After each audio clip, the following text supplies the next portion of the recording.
Dari topik pilihan kita beralih ke informasi emiten pilihan. Kali ini terkait dengan pembagian dividen interim tahun buku di 2023. Paling tidak informasi ini memberikan penyegaran bagi para investor di tengah pelemahan dalam indeks harga saham gabungan. Di mana pemirsa PT Charon Pokpan Indonesia Tbk atau CEPIN akan membagikan dividen interim tunai senilai 1,63 triliun rupiah atau setara dengan Rp100 per sahamnya. CEPIN tetap loyal kepada pemegang saham meskipun kinerja terkoreksi di kuartal ketiga 2023.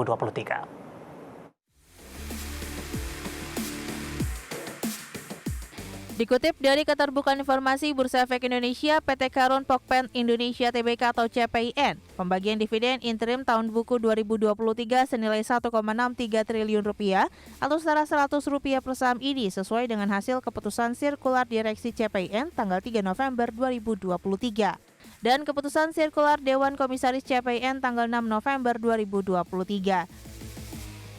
Dividen interim yang akan dibayarkan tersebut akan dikenakan pajak sesuai dengan peraturan perpajakan, antara lain Undang-Undang Nomor 11 Tahun 2020 tentang Cipta Kerja dan peraturan pelaksanaannya. Laba CPIN yang terkoreksi di kuartal 3 2023 tidak menghambat loyalitas CPIN terhadap pemegang sahamnya. Berdasarkan laporan keuangan, laba bersih yang diatribusikan kepada pemilik entitas induk sebesar Rp2,67 triliun hingga kuartal 3 2023. Raihan ini turun 16% secara year on year dibandingkan periode yang sama 2022 di Rp3,18 triliun. Namun pada saat bersamaan pendapatan CPIN naik 8,49% year on year menjadi Rp47,12 triliun.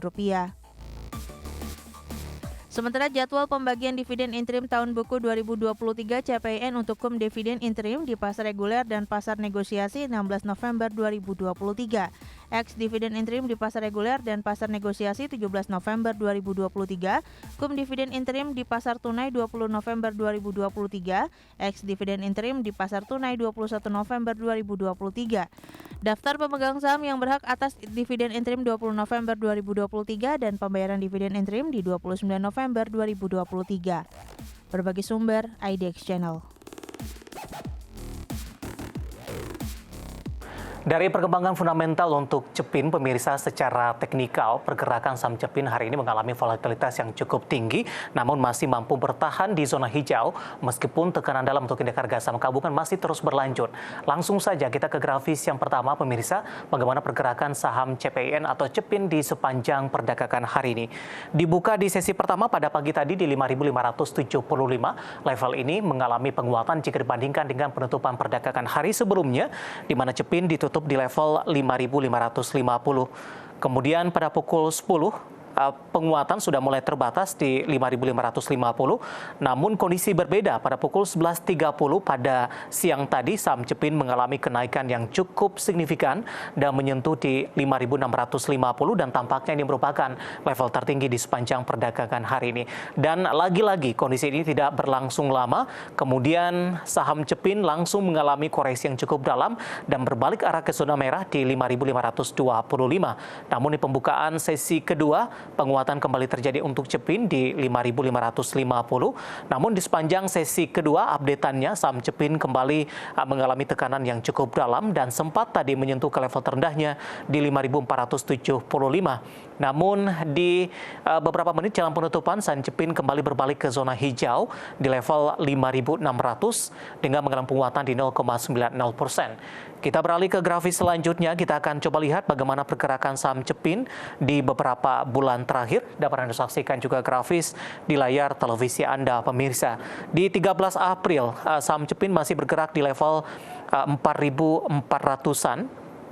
Kemudian di Mei mengalami penguatan di 4.630, Juni sudah menembus ke level 4.900-an. Bahkan di Juli sudah menembus di atas level 5.000-an. Namun sayang di perdagangan Agustus dan September pergerakannya tidak kemana-mana, masih di level 5.200-an dan belum sempat kembali menuju ke 5.400-an seperti di perdagangan Juli. Namun di perdagangan Oktober, saham CEPIN mengalami penguatan yang cukup signifikan di 5.800-an. Namun lebih cenderung kembali volatilitasnya cukup tinggi hingga di perdagangan Oktober hari ini menyentuh di November, maksud kami hari ini sudah menyentuh di level 5.650. Bahkan secara intraday sudah menyentuh di 5.800 dan merupakan level tertinggi dalam 6 bulan terakhir. Nah, bagaimana dari sisi valuasi? Kita ke grafis selanjutnya, apakah masih menarik atau tidak? Dengan beberapa indikator yang ada, pemirsa, kita akan coba lihat dari posisi price to earning ratio-nya sudah cukup tinggi, sudah jauh di atas 10 kali, tepatnya di 25.51 kali, sementara PSR-nya di 1.45 kali, PBV-nya di 3.14 kali, dan PCFR di kisaran 27.32 kali. Kombinasi secara fundamental, teknikal, dan juga dari sisi valuasi, dan semoga bisa menjadi salah satu referensi untuk Anda.